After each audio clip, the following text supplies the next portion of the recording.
অনুরাগের ছোঁয়া ধারাবাহিকের আজকের পর্বে আপনারা দেখবেন এত বছর পর মায়ের সাথে সোনা দেখা হওয়ার পরও সোনা দীপাকে মা বলে পরিচয় দিল না। সোনা দীপাকে বলল, তুমি আমার মা?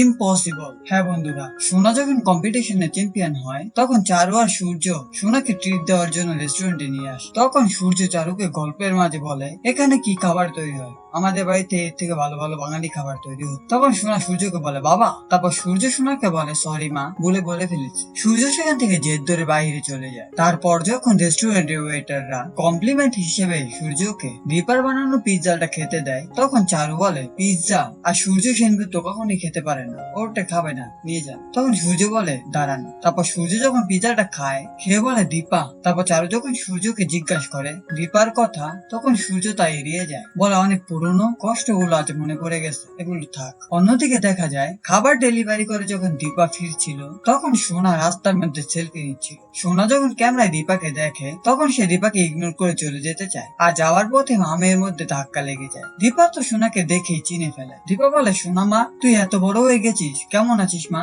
তারপরেই সোনাকে দীপা জড়িয়ে ধরে। সোনাও দীপাকে জড়িয়ে ধরতে চায়, কিন্তু পুরনো স্মৃতিগুলো মনে পড়ে যায়, তাই সে দীপাকে সরিয়ে দিয়ে বলে, তুমি আমার মা?